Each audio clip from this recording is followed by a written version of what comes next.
Assalamualaikum warahmatullahi wabarakatuh. Perkenalkan, nama saya Rio Praditya Indranata.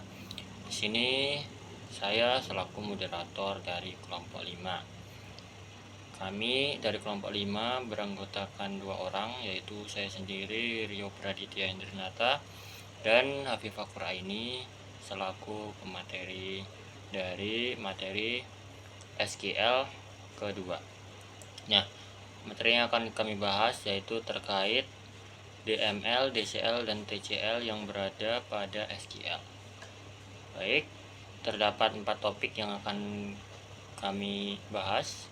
Ada yang pertama itu mengenal kembali konsep SQL atau Structure Query Language, baik berupa tipe data dan lain sebagainya.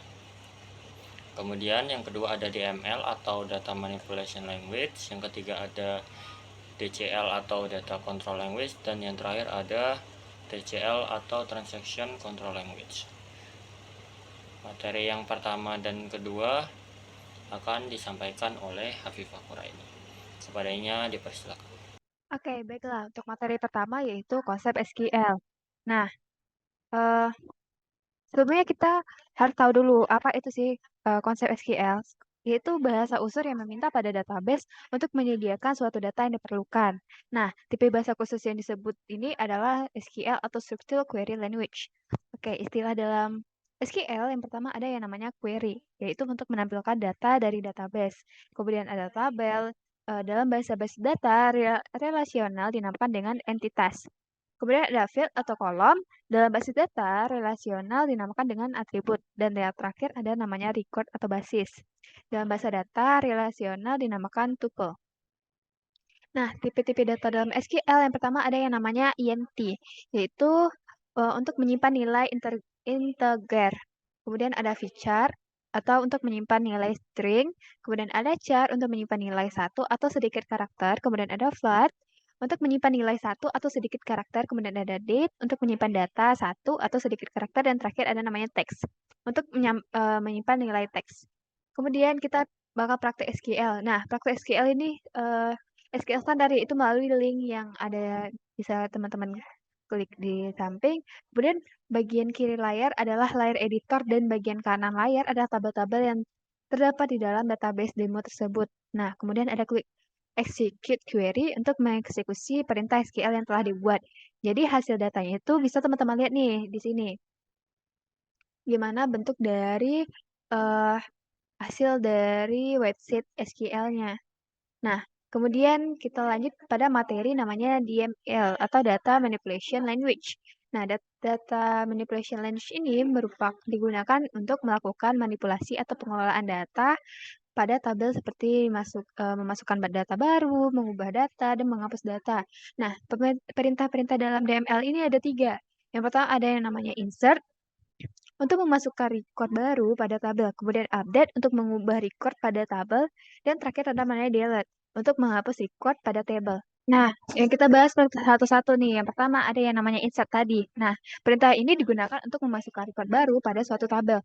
Yaitu bentuk umumnya yaitu insert into tabel, eh, garis bawah, name, kemudian kita tambah values-nya ada nilai 1, nilai 2, nilai 3, dan seterusnya. Kemudian memasukkan nilai pada field 1, nilai 2 pada field 2, dan seterusnya. Nah, oke, kita lanjut. Nah, contoh penggunaan insert yaitu membuat tabel mahasiswa. Nah, kemudian kita masukkan kodenya itu create table mahasiswa, kemudian ada name feature, ada 10 buah, terus not null, nama feature 3, not null, kemudian nilai numeric 3, not null, primary key, itu name. Nah, sehingga kita masukkanlah record ke dalam tabel mahasiswa. Sehingga eh, kita dapatlah insert into mahasiswa values-nya seperti yang bisa teman-teman lihat. Kemudian diperolehlah hasil dari search for mahasiswanya seperti yang di samping ada name, nama, sama nilainya berapa. Kemudian kita update. Yang kedua kan ada namanya update. Update itu mengubah, itu permintaan digunakan untuk mengubah nilai record pada suatu tabel. Bentuk umumnya itu update tabel garis bawah name set, field sama dengan nilai 1, field sama dengan nilai 2, where condition. Nah, kalau kita tidak menggunakan where ini, maka nama atau apapun yang kita ubah itu bakal berubah pula semuanya. Kan banyak nih jenis apa sih namanya? Banyak nih nama-namanya, macam-macam nama, macam-macam name, macam-macam nilai. Kalau kita tidak memakai where, maka semua itu bakal berubah jadinya. Maka kita pakailah contohnya penggunaan update ini kita mengubah mahasiswa dengan NIM 21029114 pada tabel mahasiswa. Nah, kita pakai update mahasiswa set nama sama dengan kutip Anthony, tutup kutip, kemudian where name 21021914. Nah, kalau seandainya kita tidak memakai eh, where name ini, maka semua nama bertukar menjadi nama Anthony. Nah, kalau kita pakai where name, jadi sesuai nih dengan ada kan name-nya 21021914. Kemudian ditukarlah jadi nama Anthony tersebut ditukarlah jadinya. Oke, next kita lanjut ke delete. Nah, perintah ini digunakan untuk menghapus nilai record pada suatu tabel. Untuk umumnya yaitu delete from table garis bawah name where condition. Sama seperti tadi, kalau kita tidak memakai where, maka semuanya apa yang kita ubah bakal berubah semuanya. Contohnya saja pada kita menghapus record name pada 21029113. Maka bentuk perintahnya itu delete from mahasiswa where name sama dengan kutip 21029113 tutup kutip. Sehingga tertukarlah yang tadinya ada 213 9113 sekarang menjadi hilang karena udah kita delete. Oke, kemudian ada namanya join.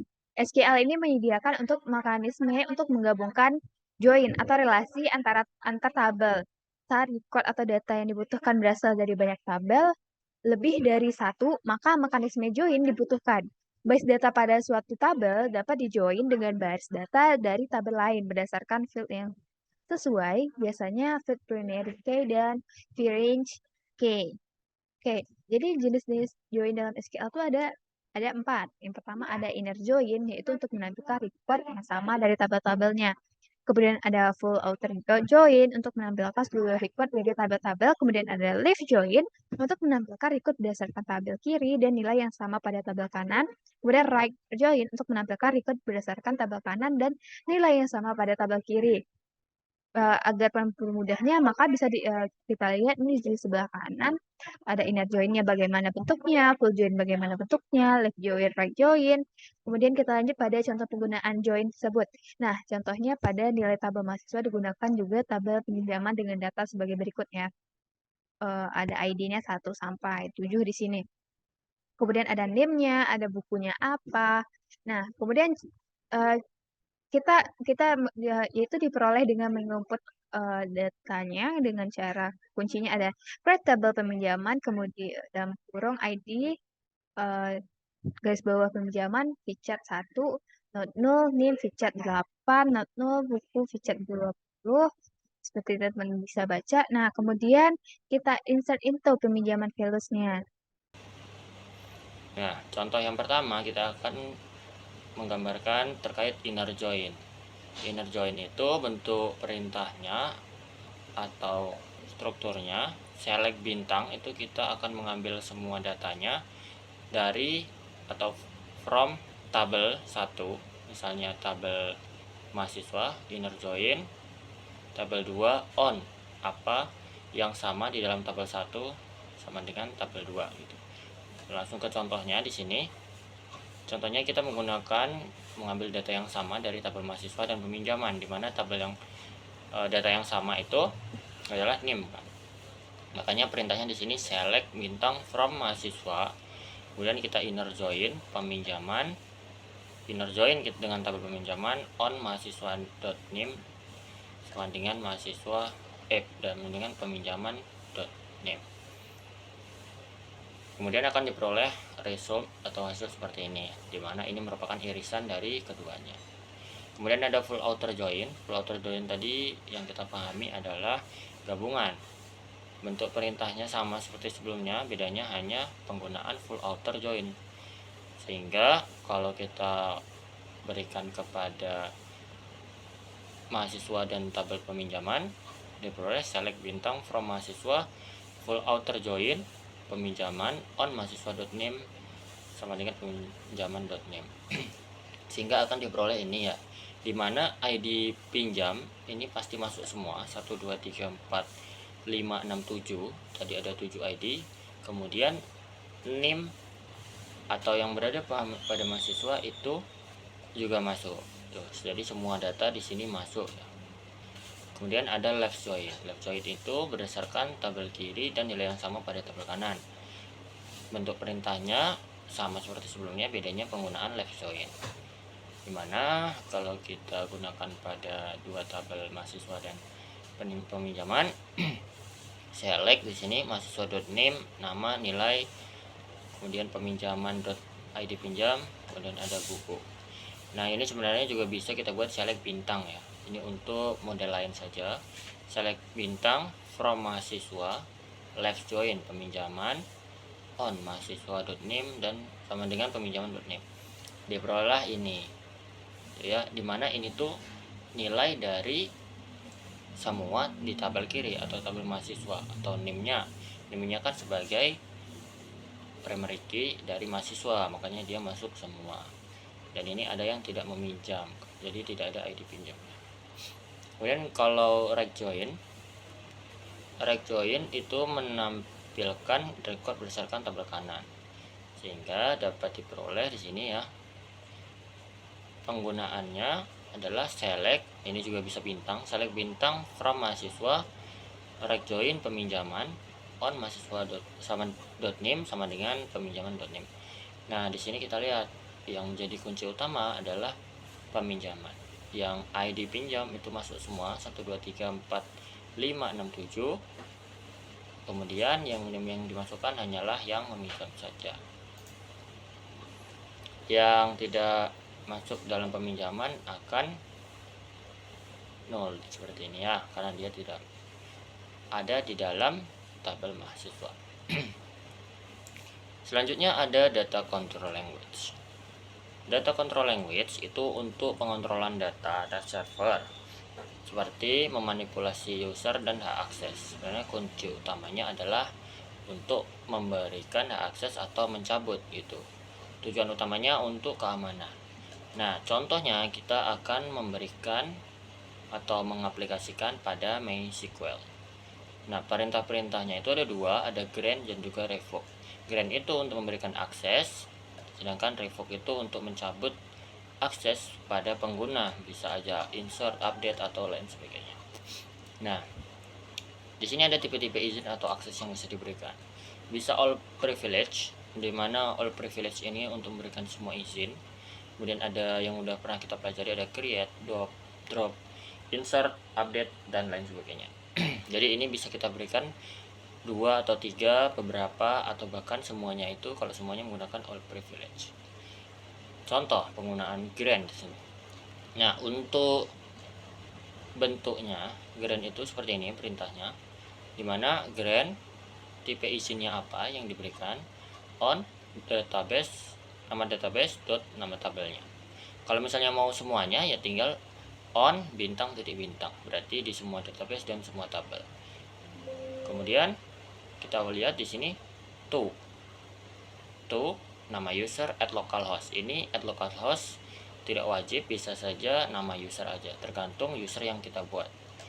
Nah, di sini kita akan membuat dulu nih, membuat user dengan nama akses 1.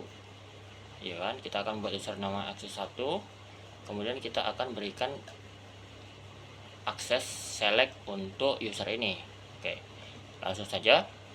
Nah, contoh di sini kita akan gunakan kepada MySQL, di mana untuk memberikan akses itu kita harus membuat usernya dulu. Jadi kita masuk dulu ke root atau adminnya.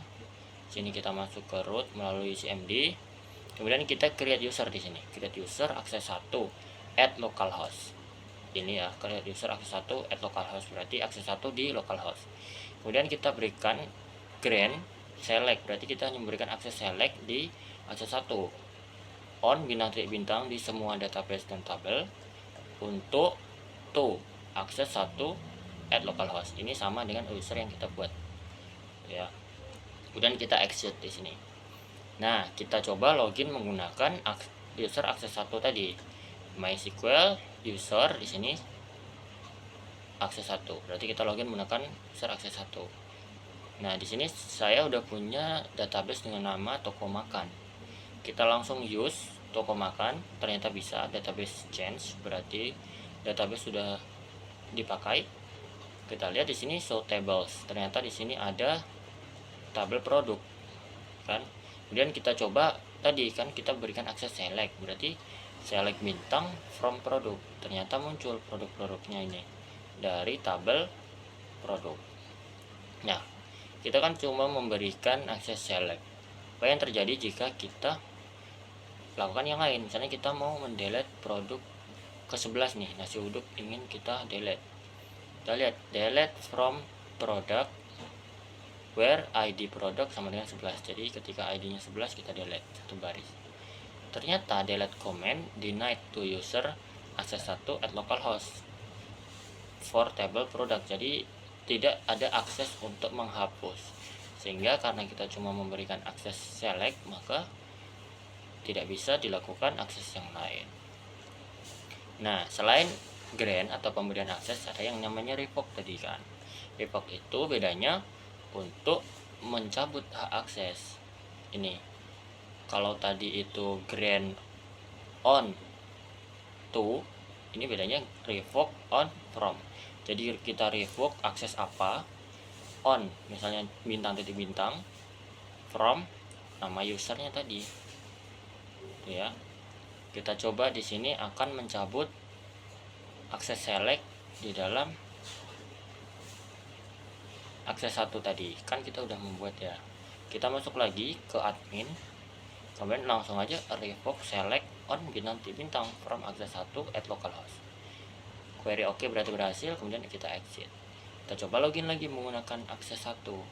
Kita lihat database-nya. Ternyata database toko makan yang tadi aja udah nggak bisa. Kita coba masuk. Ternyata ketika kita mau menggunakan database toko makan, nggak bisa nih, akses denied. Berarti tidak ada akses yang diberikan, sehingga kita tidak bisa masuk ke dalam database atau tidak ada akses sama sekali dari user akses 1 ini gitu. Selanjutnya ada transaction control language atau TCL, dimana TCL ini digunakan melakukan pengontrolan transaksi data pada database. Itu berhubungan dengan perubahan-perubahan yang dilakukan oleh user dalam menggunakan DML atau data manipulation language. Nah, perintahnya ada dua, ada commit dan juga rollback. Nah, commit dan juga rollback, di mana commit itu untuk menyimpan transaksi secara permanen dan rollback untuk mengembalikan database ke bentuk awal. Nah, contohnya gimana? Contoh kasusnya adalah ketika kita misalnya dalam dunia perbankan, di mana perbankan itu kan ada yang namanya mengirim uang atau transfer ke rekening tertentu, dan yang rekening yang satunya yang ditransfer akan menerima. Jadi ada proses mengirim dan menerima. Jika proses pengiriman gagal, maka harus di rollback. Jadi tidak ada kesalahan nantinya gitu. Jika benar-benar yang pengiriman berhasil dan penerimaan berhasil, maka harus di commit agar tidak bisa di undo atau dikembalikan lagi, sehingga tidak terjadi kesalahan pada sistemnya gitu. Contoh, di sini saya punya suatu tabel. Tadi pada database toko makan ada tabel produk. Di sini kita lihat isinya ternyata seperti ini. Ada banyak produk. Nah, di sini yang perlu kita perhatikan dalam penggunaan TCL itu harus mengawali dengan start transaction. Agar apa? Agar kita nanti bisa melakukan commit dan rollback. Kalau tidak melakukan start transaction itu otomatis di commit hasil yang telah kita buat. Makanya perlu yang dilakukan start transaction. Oke. Nah, di sini kita lihat. Kita ingin mencoba hapus produk, salah satu produk. Misalnya kita mau hapus produk ke-8 mie ayam. Ternyata kita salah input nih.